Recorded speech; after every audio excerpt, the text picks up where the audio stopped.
बुद्ध आणि त्यांचा धम्म या पुस्तकाचे वाचन. परिवाजरकांचा प्रतिसाद प्रवर्तन. त्या 5 परिवाजरकांनी ताबडतोब हे जाणले की हा एक वास्तवात नवीन संघधम्म आहे. जीवनाच्या समस्याप्रती या नवीन दृष्टिकोनामुळे ते इतके प्रभावित झाले की सर्वजण एकदम बोलू लागले. जगाच्या इतिहासात यापूर्वी कोणत्याही धर्मसंस्थापकाने अशा प्रकारची धम्मदेशना दिली नव्हती की जगातील दुःखाची स्वीकृती ही गोष्ट धर्माचा वास्तविक आधार आहे.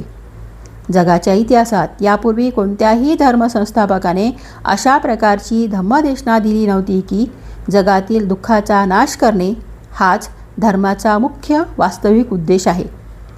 जगाच्या इतिहासात यापूर्वी कोणत्याही धर्मसंस्थापकाने अशा प्रकारची धम्मदेशना दिली नव्हती की जगातील दुःख मुक्तीचा असा मार्ग सुचविला नव्हता की जो इतका सरळ आहे, असा मार्ग की जो मिथ्या विश्वास आणि अपौरुषेय शक्तीच्या मध्यस्थीपासून इतका मुक्त, इतका स्वतंत्रच नव्हे तर कोणत्याही आत्मा किंवा परमात्मा यावरील विश्वासाच्या इतका विरोधी की जो मोक्षप्राप्तीकरिता मृत्यूनंतर पुनर्जन्मावर विश्वास ठेवणे अनिवार्य मानत नाही.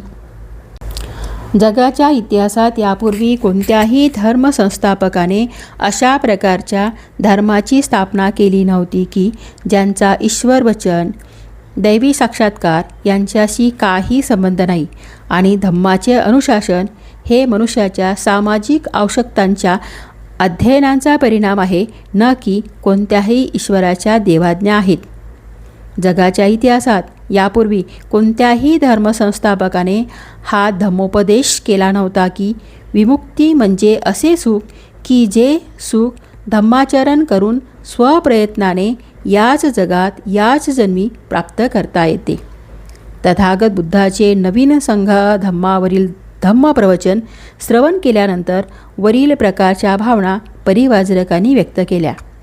त्यांना असे वाटले की तथागताच्या रूपाने त्यांना असे एक जीवनसुधारक लाभले आहेत की जे अच्युत नैतिक धम्म भावनेने ओतप्रोत भरलेले आहे आणि जे आपल्या युगातील बौद्धिक संस्कृती ज्ञानाशी सुपरिचित आहेत, तज्ज्ञ आहेत, ज्यांच्याकडे सत्यता विरोधकाच्या दृष्टिकोनाचे ज्ञान आणि धैर्य आहे की जेणेकरून ते समजून उमजून अशा धम्म मार्गाचे प्रतिपादन करतात की ज्या धर्मात स्वसंस्कृती, शिलाचरण आणि स्वसंयम याद्वारे याच जन्मी इहलोकी हृदय परिवर्तन करता येते, विमुक्ती प्राप्त करता येते.